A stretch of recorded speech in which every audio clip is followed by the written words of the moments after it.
अधिकाऱ्यांनी निवेदन दिलं. आम्ही सातत्याने मुख्यमंत्री, दोन्ही उपमुख्यमंत्री, आम्ही सगळेजण याबद्दलचा एकंदरीत जी परिस्थिती निर्माण झाली त्याच्यावर देखरेख ठेवून आहोत.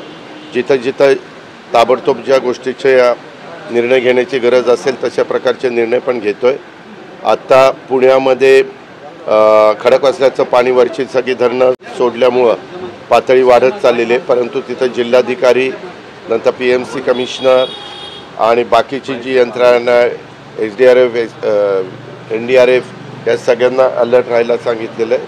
काही भागामध्ये पाणी जास्त झालेलं आहे, तिथल्या लोकांना स्थलांतर करायला सुरुवात केली. नदीला पाणी आल्यामुळं खडकवासल्याचं धरणाचं त्यामुळं पाण्याची पातळी, जे खालचे पूल आहेत ते पाण्यामध्ये गेलेले आहेत. तिथली रहदारी पूर्णपणे थांबवलेली आहे. कुठल्याही परिस्थितीत कुणी तिथं धोकापत करू नये अशा प्रकारच्या सूचना दिल्या आहेत. कोल्हापूरला पण पाण्याची पातळी वाढत चाललेली आहे.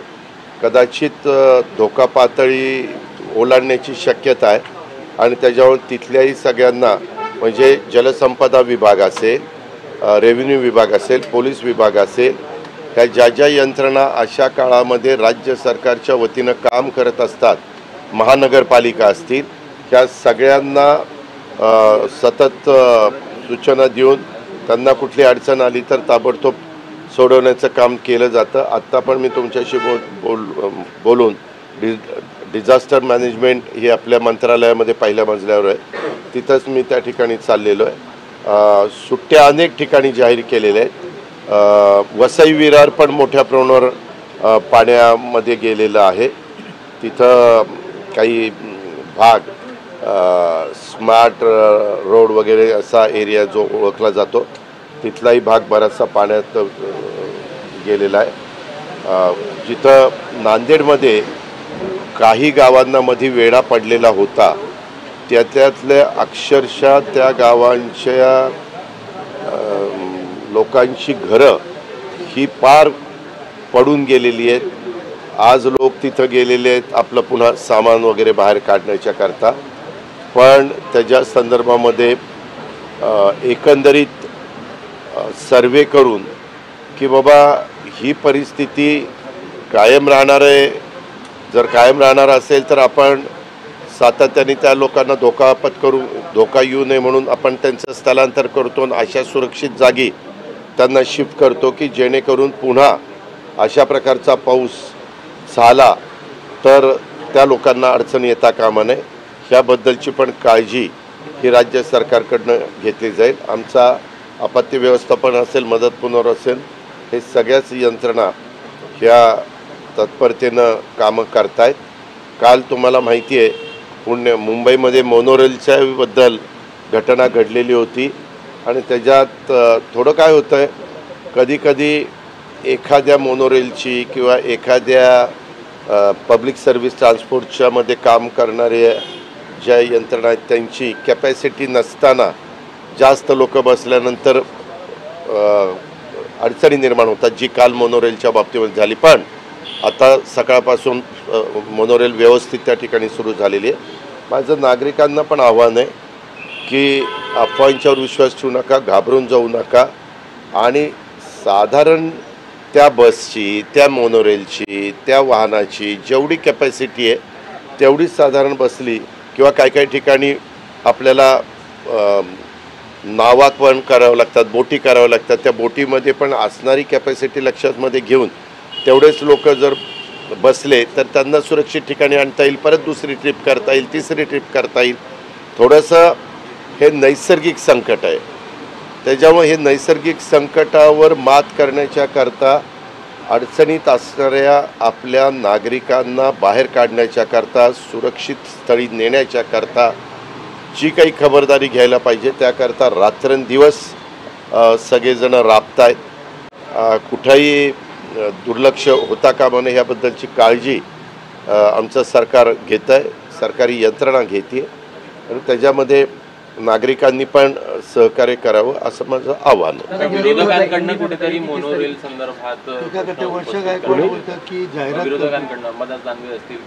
नाही, मी तुम्हाला सांगू का, मोनोरेलच्या बद्दल अशा प्रकारचा प्रसंग झाल्यानंतर खरं त्याच्यात राजकारण न आणता पहिल्यांदा आपल्या नागरिकांना कसं मदत करता येईल. आता ती मोनोरेल हे बंद पडल्यानंतर कारण काय झालं ते पण त्यांच्या टेक्निकल लोकांनी सांगितलं की त्याच्या कॅपॅसिटीपेक्षा काही टन लोक जास्त बसलेली होती आणि त्याच्यातून तिथं आतमध्ये ते थोडेसे गुदमरण्यासारखी परिस्थिती निर्माण झालेली होती.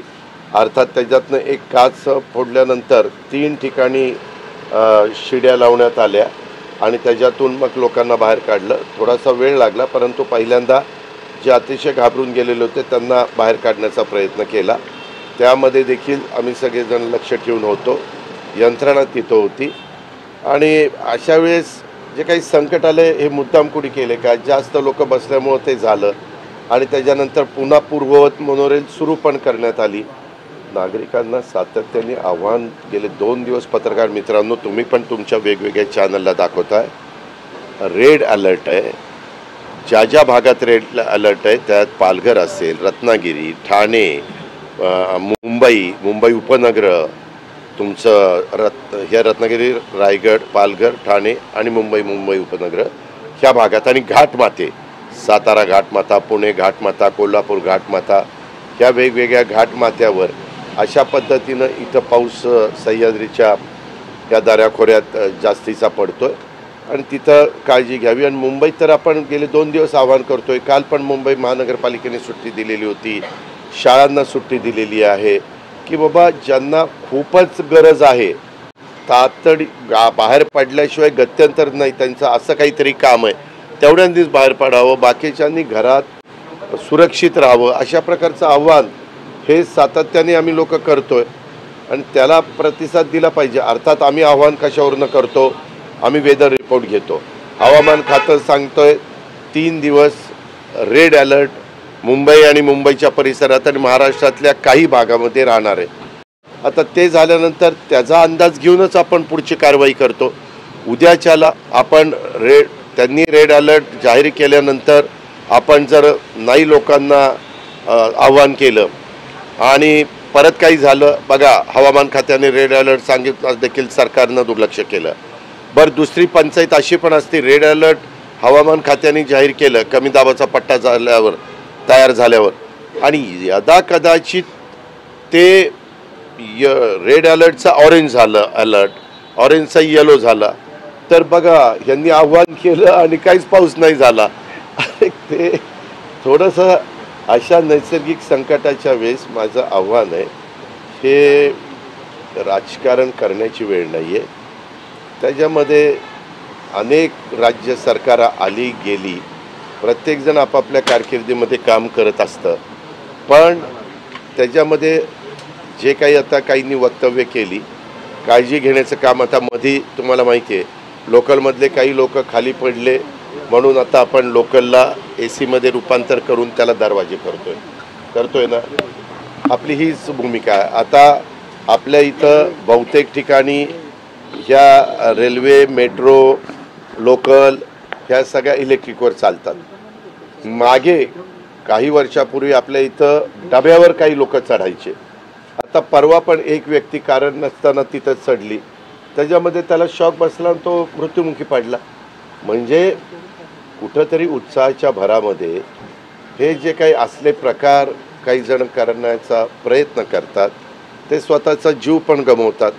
आणि म्हणून प्रत्येकाचा जीव महत्त्वाचा आहे.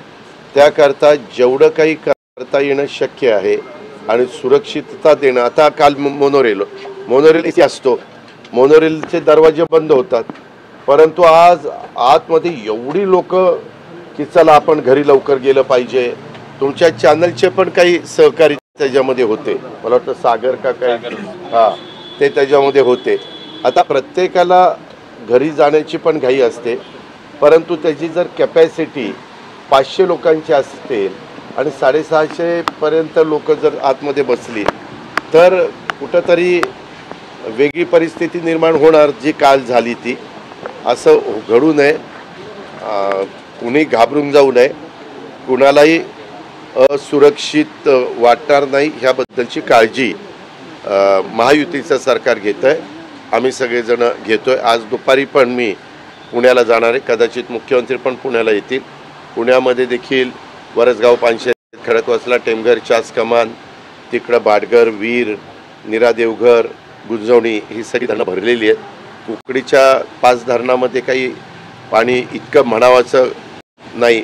आपल्या उजनीला आपण 75,000 क्युसेस पाणी सोडलेलं आहे. 75,000 क्युसेस म्हणजे काही थोडं पाणी नाही. आज साधारण धरणांच्या मध्ये येवा किती येतोय, धरणामध्ये किती पाणी सोडलं गेलं पाहिजे आणि ते कितीपर्यंत बसेल, ते दिवसाच कसं सोडता येईल, दिवसा सोडल्यानंतर नदीकाठच्या दोन्ही भागातल्या लोकांना शिफ्ट करता येतं, त्यांना सुरक्षित ठिकाणी नेता येतं. ह्या सगळ्याबद्दल राज्य सरकार सांध्यापासून बांध्यापर्यंत महाराष्ट्रामध्ये जिथं जिथं मोठ्या प्रमाणावर पाऊस पडतोय आणि पूरजन्य परिस्थिती निर्माण होते तिथं तिथं लक्ष ठेवून जनतेची काळजी घेत आहे आणि त्याच्यातून मार्ग काढत आहे. पण गेल्या काही दिवसात जीवितहानी पण झालेली आहे. बऱ्याच जणांना आपला स्वतःचा जीव त्याच्यामध्ये गमवावा लागलेला आहे. काही ठिकाणी भिंत पण पडून काही जणांचा मलबारीलाच काल का परवा भिंत पडली, एक वॉचमन तिथं दुर्दैवाने त्याच्यामध्ये मृत्युमुखी पडला. अशाही घटना घडत आहेत आणि म्हणून सरकार सगळ्यांची काळजी घेण्याचा प्रयत्न करत आहे, परंतु जनतेने पण त्याच्यामध्ये सहकार्य करावं. त्याच्यामध्ये गरज असेल तरच बाहेर पडावं. माझ्या माहितीप्रमाणे 19, 20, 21 असा 3 दिवसाचाच रेड अलर्ट जाहीर केलेला आहे. आज परिस्थिती आपल्याला दिवसभरामध्ये कळेल. दर 3 तासाला हवामान खातं रिपोर्ट देतं आहे की काय काय कुठं कुठं परिस्थिती राहते आणि त्या पद्धतीनं आपण त्याबद्दलची काळजी घेतोय. धन्यवाद.